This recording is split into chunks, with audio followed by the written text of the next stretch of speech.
Hi there, it's Kevin with Roguedeckbuilder.com here with another match with the Cube. This is an awesome hand. It's got a Mox Pearl.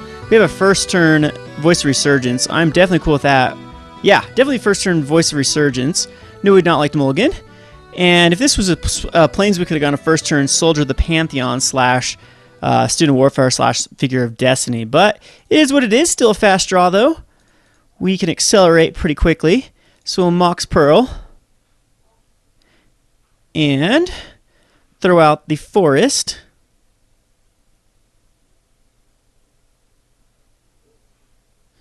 Once our opponent gets over, oogling over our Mox Pearl. All right, so here we go for the Voice Resurgent. Pretty strong first draw.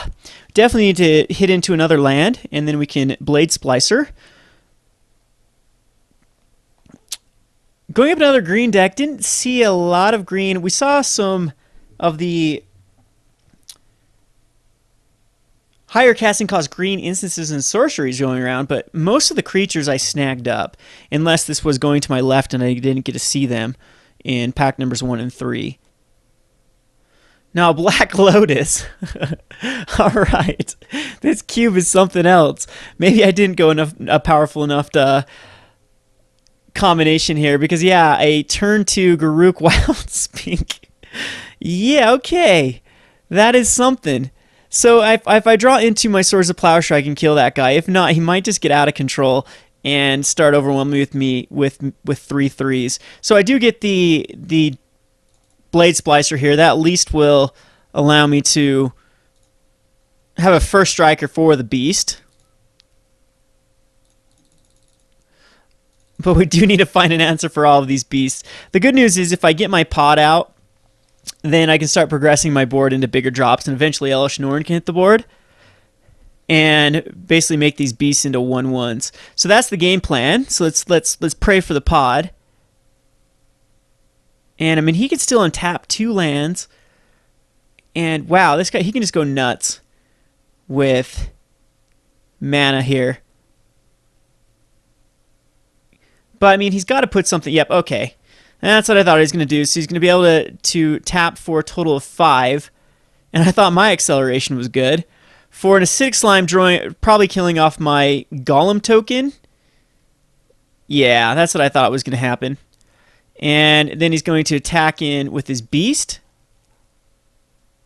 Or is he just going to leave it back? I mean, it's a smart thing just to leave it back. This will allow me to Figure of Destiny and Soldier of the Pantheon, or Student of Warfare Figure of Destiny next turn.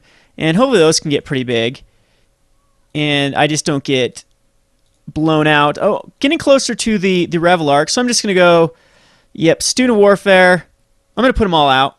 Figure of Destiny. Soldier Pantheon.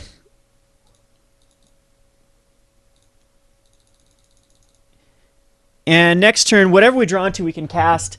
If we draw into a land, we can cast the Revel Arc. If we draw into anything else, we can probably cast it, except for like a Thrun or a Thrun sideboard. We can't cast a Thrun. We can cast, yeah, we can basically cast everything else in our deck. I'd love to see like a Merry Angel, something flying evasive that can actually take care of this Garruk. Because what does his ult do? His ult does something. Creature can go bust through and trample. So I mean, he's going to probably equip this Sword of Fire and Ice onto his beast token and attack away with it, or is he just going to put out another beast? Because we are threatening here. That's exactly what I wanted to see. If one of the swords for my deck. I mean, this is exactly what it misses. So a Mox Ruby and another land, and he still has 4 mana. He could still put something else out. But hopefully this Student of Warfare we can pump up to a 3/3 for Striker, or this Figure of Destiny we can pump up to a 4/4. But this is pro red. So that's probably not the game plan. I can chump block a Voice of Resurgence, of course, into anything he throws onto it. So okay, that's fine. So we will chump the Voice of Resurgence if he decides to attack in. That is awesome, because our token is going to be huge, and that will force him to get rid of like his acidic slime, or at least we'll have something back to block.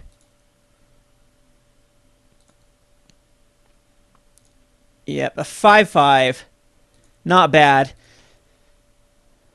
And we can Revelark get that back eventually. And Revelark will be great because it will go over the top of Garrick. And Sultari Champion, this is actually a great card. And we'll actually have a pump for the either Figure of Destiny, make it into a 2/2, or the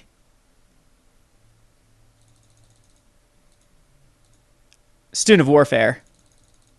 Which I probably, at this point, will just start pumping into the Student of Warfare. I'll just throw a Blade Splicer in front of it. Actually, an Elemental token will take care of this beast. So he is running out of cards, but Garruk is giving him 3/3 beasts to clog up the board. Best case scenario is I do draw into a land. The Shadow will take care of Garruk unless he +1s and untaps lands.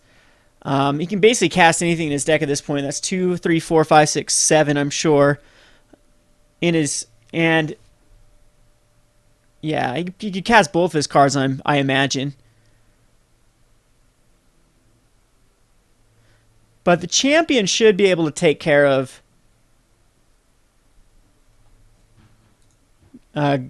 Garrick, at least get him down to a 1 and stop the beast token. So again, I'm just gonna throw in the Blade Splicer or just an elemental token.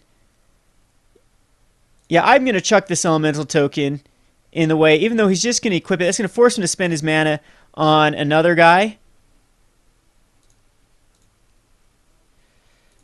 And yeah, I don't even lose my elemental. That's right. So unless he's got some way to kill something else, then he could 2-for-1 me here. Which is what it's looking like. I hope he doesn't have any sort of board wipe. Thornscape Battle Mage deals 2 damage to our creature player. Destroy our artifact if white. There is no white. So he is going to kick it and hit my elemental, or he just needs to hit a Blade Splicer token, or Blade Splicer, or Student of Warfare, or Figure of Destiny. Okay, yep. And there goes my elemental. But again, I should be able to knock Garrick down to size, and this will Revelark has 2 targets now in the graveyard. And in fact, I could just, I'm pretty sure he's going to use this to equip.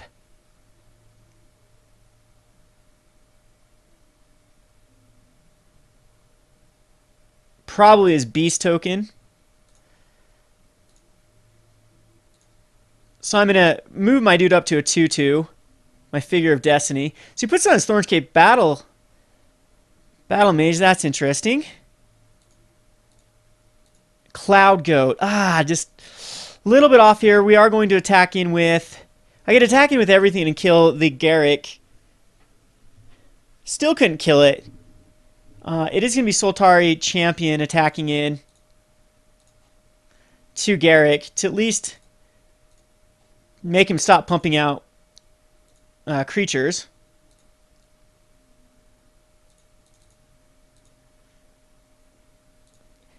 And again, one more land, and we can basically, again, I think there's only 2 more cards in our deck that we cannot cast. 3 more if you count the Chrome Mox. So we should be pretty good. And again, the Kithkin is going to become a 4/4 warrior. I'm just going to throw the Blade Splicer into the Thornscape Battlemaster. And he'll probably just negative Garruk is what I'd imagine. Just put out another 3/3 and just try to out aggro me. This game is going to be completely dependent on if I draw another land or not. It's going to be game or not if I get this next land. Because I could just go Cloud Goat Ranger and flood the board with soldier tokens that can just block until I can set up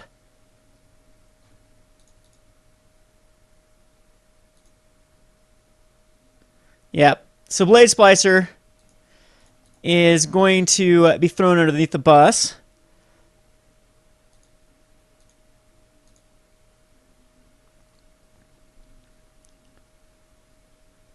Yep, that's exactly what I thought he was going to do. That was a good move on his part. Because he knew that the Sultari, he had no answer for the Sultari. And he's going to go ahead and equip onto the beast. Okay. And this does give protection from my Figure of Destiny. Let's see. Let's turn him into a 4/4. Still doesn't have flying.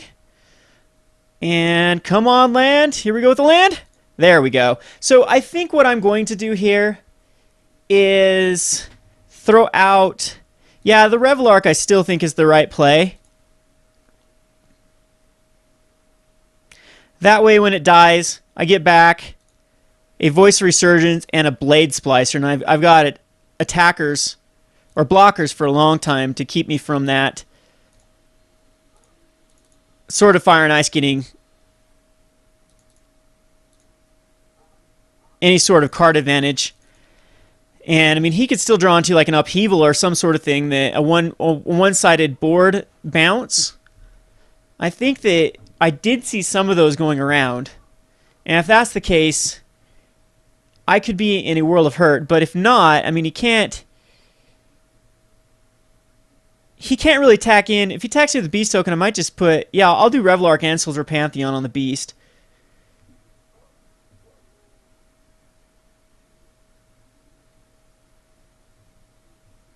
We still got Cloud Goat, and again, Voice Resurgence and Blade Splicer is going to offer me 4 for 2, basically, or 4 for 1 with the Revelark, basically. I'd be even be surprised. Yep, he's got attack in here. I'm going to throw Soldier Pantheon and Revelark under the bus. Just get rid of it. Force him once again to use his mana to equip.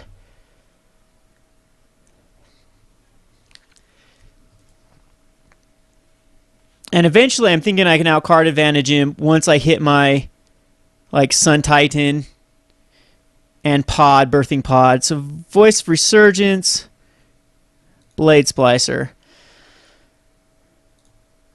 Alright. Not too shabby. And again, it's going to force him to equip it to his beast. Or his Battle Mage. I'm going to continue to get in here for 4. In fact, I can actually attack with the Golem now. Well, that is going to be a pain. Other than I do still have blockers. Opposition, he has to tap and untap tap creature. Yeah. So, that's fine. See if he taps me down out of lands. No, he's going to tap down a Figure of Destiny. And a Golem token, maybe? Yeah. Smart. See if I can draw into a Swords of Plowshare here and just hit him for 1,000,000. Isimaru. Terrible draw. But it's something we can cast in the following turns. This Cloud Goat Ranger is going to give us a ton of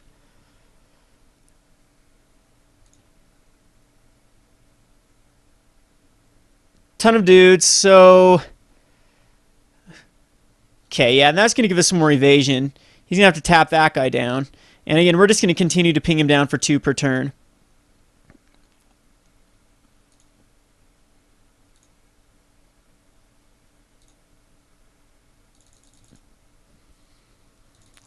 And I'm even next turn I can alpha pretty well. I mean, Voice is just going to block whatever he attacks in with. And he'll probably tap down the Voice, but I still got a Soldier token that I can throw in the way. Well, that's going to actually tap down even more, but I still should be okay. Unless he puts out another creature.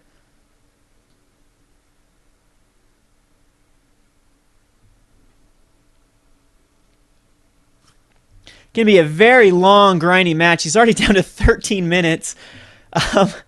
This is going to be a stalemate until one of us finds an answer. He's just going to pump up his guy. This makes so elves, yeah, elves just get able to tap a lot of mana. He doesn't even need mana at this point.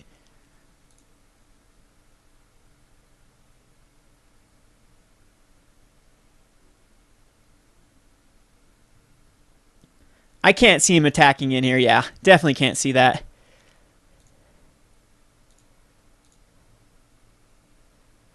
So he's just got to hope I start bricking into lands and him into creatures.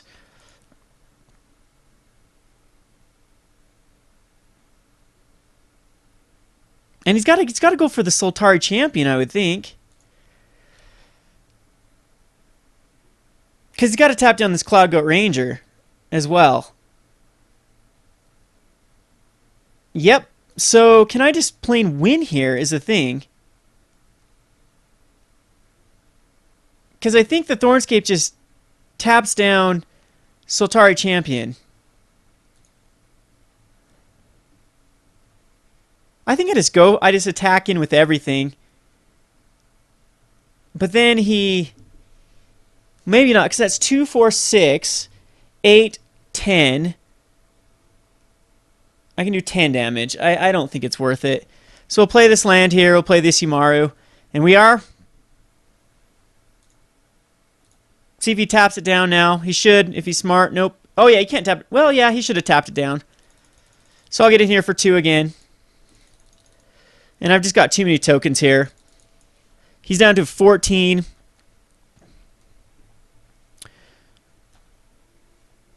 And one of these times, again, I'm definitely threatening with an Alpha Strike. And I've got Sun Titan mana up. Which... Or Elish Norn. Elish Norn or Sun Titan. I don't quite have Elish Norn mana. And this... So he's just pumped his Dorgan Tree Speaker. So 2, he can add mana, but then that takes away his opposition. Yep, okay. So again, it's the Alpha Strike is definitely there. Which, again, I don't know why he just doesn't take care of that Sultari Champion. That, by far, is the strongest critter that I have. I mean, he's got to tap down that. Yeah, I agree with those 2 taps. But the Champion is something you have to tap down.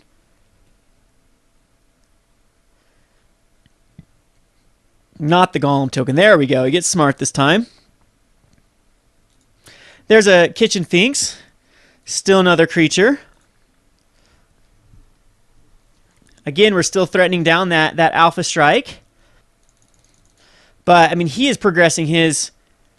At least keeping me down. Geez, I hope we have enough time to play 2 more games. I highly doubt it. I mean, we're pretty even in the deck. And again, nothing.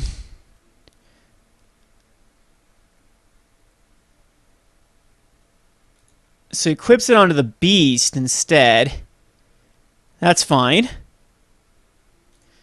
And putting level counters, even though... Okay, now he was level... Okay, now he's level 5.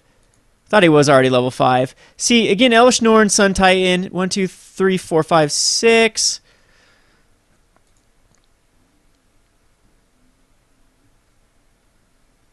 I'm just going to go ahead and yield to this opposition, so speeds up time.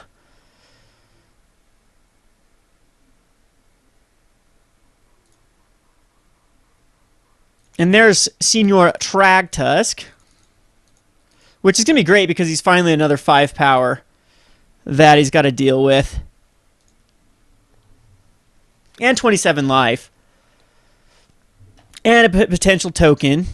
So again, Restoration Angel comes out. I mean, I'm golden. I mean, I could tack in with those 2. Again, I just think that I wait this out. This is probably going to end up going to time because we are both definitely in a stalemate here. That lousy opposition. I have no way to even deal with that card in the entire deck. But again, it's just going to be Elish Norn that I eventually draw into, or Pod. Like, Pod will get me there, Elish Norn will get me there, Sun Titan will get me there.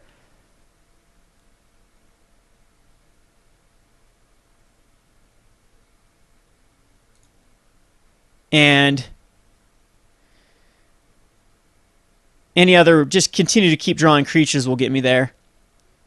Another evasive creature will be great. See, again, he's got to... See if he taps down... Nope, he's not going to tap down Thragtusk, so it's going to allow me to get in there for damage.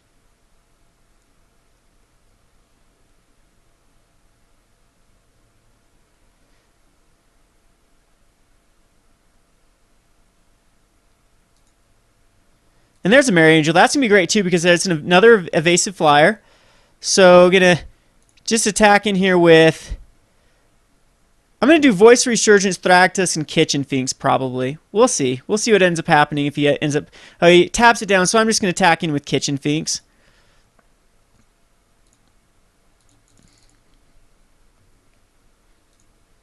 Take him down to an 11. And we will go ahead and cast this Angel. And now any sort of board wipe is still in my advantage. Because I will get a Thractus token and a Voice token. Oracle dies. Now Polychronos, now I'm definitely in a pickle here with Polychronos. So I've got to erase it. Unfortunately, because Polychronos, he can add so much mana. He can just go crazy here.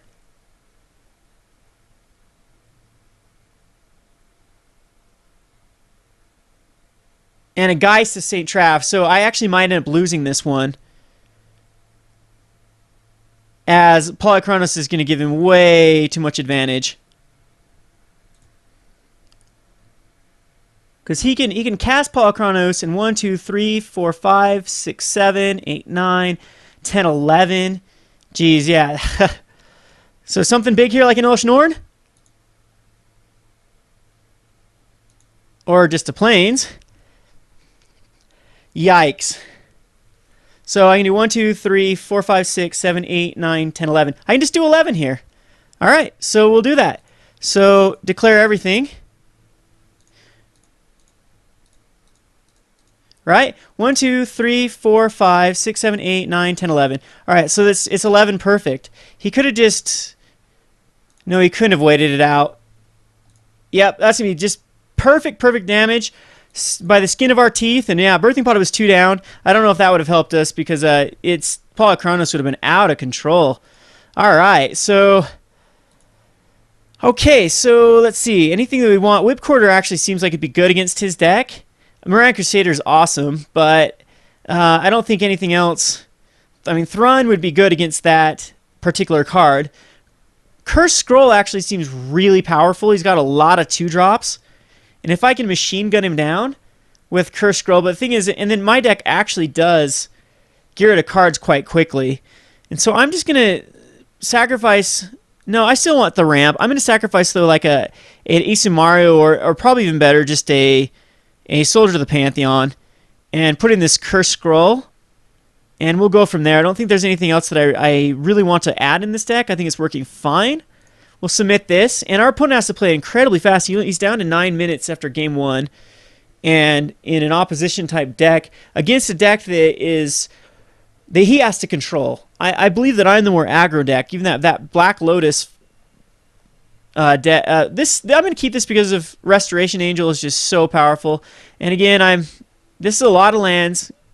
The Spear of Heliod, Restoration Angel are 2 of my most powerful cards, especially the Spear of Heliod versus him is very good. We just have to avoid this Black Lotus. So he's an elf ramp deck is what this guy is. So all 3 of my opponents are ramp. And Cloud Ghost can be great with Restoration Angel. It'll be tempting to play it after. Geez, Restoration Angel would be crazy with Devotion if it was in Standard at the moment. Good thing it's not. Hated this card when it was in Standard. So he's not going to ramp into something crazy yet. There's our Figure of Destiny. And, yep, 6 minutes in front of our opponent. I have a hard time thinking that we'll be able to play 2 games in this amount of time. My draw is going to be pretty decent. I'm going to have a 3-3 next turn. See if Garrett comes out here. It looks like Garrett is going to come out, or another 4-drop like Polychronos. And if it is Polychronos, I could be in a world of hurt. But, I mean, I can get a 4-4 out here with the Figure of Destiny. So, at least he'll have to put out a beast, and he'll have to kill his beast here. So that's the power of a Figure of Destiny. You know, a 4-4 on turn 3. Revelark. So that's what I am going to do.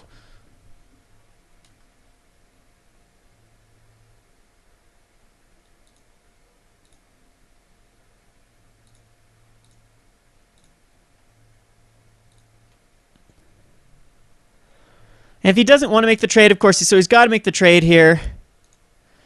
Make him into a 4/4. Kill the beast. Garrick still has 2 counters on him, though. Again, we got to avoid that Polychronos. At this point, we can trade with Polychronos with a... No, he can still put a 1 counter. Not quite a 1 counter. Well, yeah, because he's just got so many lands here. He can just ramp into 7 mana. So good news is I have the Cloud Goat Ranger and the Revelark.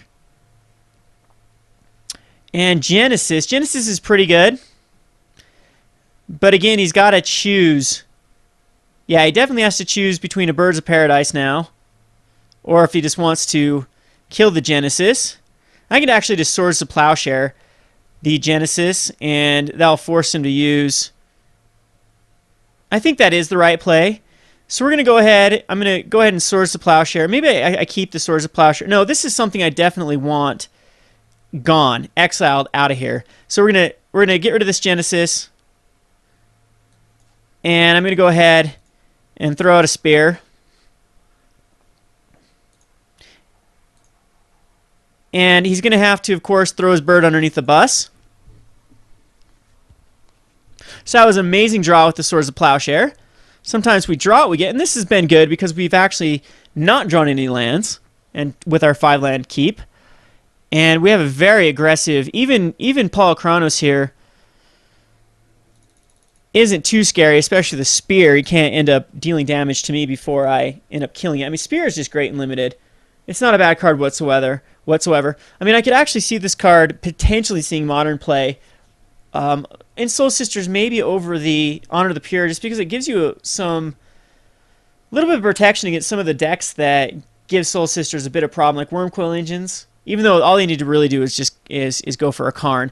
Okay, so what kind of shenanigans is going to come out here for a gazillion mana?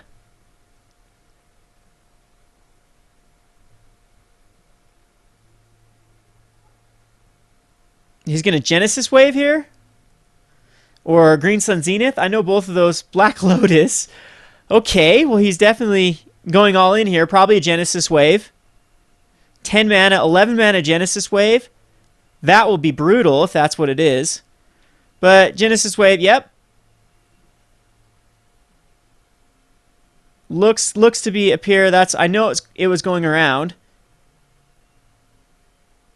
Aeon Chronicler. Suspend can't be 0 whenever is removed from and draw a card. Or equal number of cards in your hand. Alright, so he's going to draw a lot of cards per turn. But he's going to, and he has to, yep, he's doing that so he could put his Arbor Elf under the bus. But for 10 mana, it's definitely not the greatest. I mean, it's just going to be an expensive card draw. And I'm going to have the Cloud Goat. This can be very aggressive. There's our planes. I'm going to go ahead and attack in here with Figure of Destiny, which he will throw this Arbor Elf under the bus. And Figure of Destiny's getting close. It's just 2 mana off. So 1 more planes, then I can actually make it into an 8/8 flyer. And I'm going to go ahead and Cloud Goat. We got Restoration Cloud Goat and with Spear of Helio. This is just, he can have as many cards as he wants. I mean, he still has a lot of ramp, so he's going to be able to cast some pretty cool spells per turn, I'm sure. But it's just 2. That's it. I mean, he has to put in a... Yeah, I can see the scoop here. I really don't think there's anything that he can do. I don't know his deck, though. He could have some...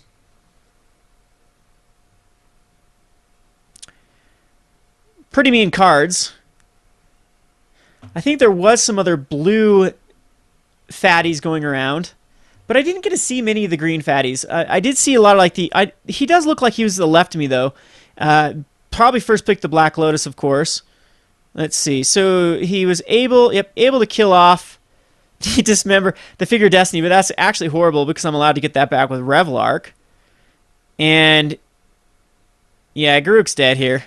So, gonna go ahead and swing in.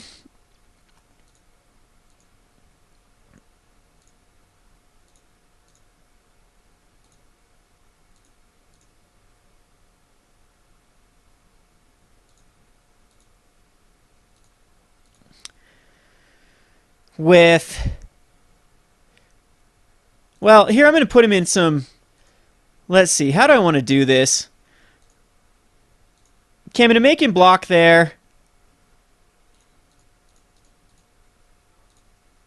And see how he does this.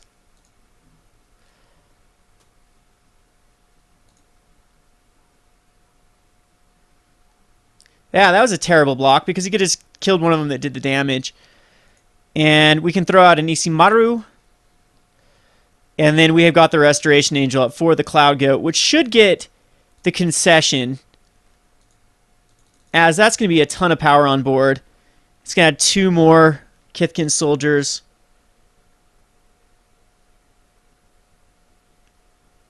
And I believe this is the last game. I believe it's only 3 matches in Swiss.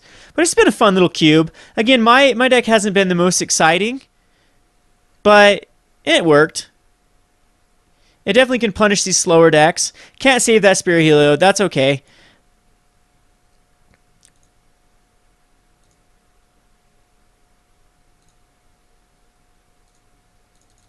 As I can still Restoration Angel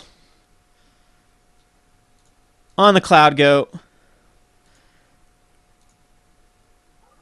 Get in a ton more 1/1s. Actually, that did do quite a bit of work. There's a Birthing Pod. So I can Birthing Pod the Cloud Goat into a Sun Titan. Or would I want to get a Restoration Angel into a... I don't know what other 5-drop should I have. So it's probably going to be Birthing Pod the Cloud Goat into a Sun Titan. Or I could always Revelark. He's a 3.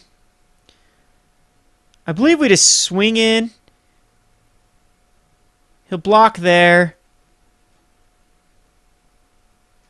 Yeah, that's what we're going to do.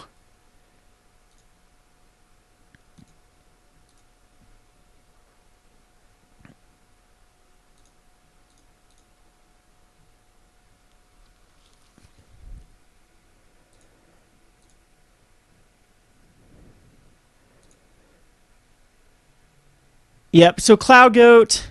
I mean, I could actually go get Voice of Resurgent, but Cloud Goat's going to go bye-bye. And I believe the only one... I'm going to look at my deck here, because I got Sun Titan. Yeah, okay, so I could run Restoration into Thragtusk. Satari Champion, Moran Crusader, Kitchen Finks, Hero Bladehold. Sun Titan. Get back a Spear of Heliod.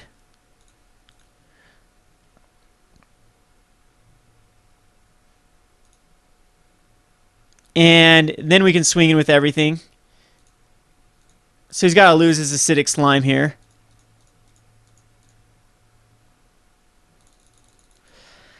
And I don't even know if he can. He blocks a 3/3 and a 2/2 and a 3/3. He's got it, yep, and he still takes 2, 4, 6, 7, 8. He still takes 12. Yeah, good luck coming back from this. Still got the Revelark now to get back a Figure of Destiny and a Isimaru. But I mean, just killing the Sun Titan for Nilish Norn should be game. I mean, this is giving him quite a bit of card advantage with the Aeon Chronicler. But yep, there he goes. So definitely had some big creatures coming up as well. Fun little match, fun little game. Love Cube. Cube is incredibly fun. You can build one of these at home. We're going to have to work on one for the store that I work at for Jarrett Games. I'm going to have to make a cube once we get a better collection of older cards. Anyway, this has been Kevin for Roguedeckbuilder.com. Thanks for watching.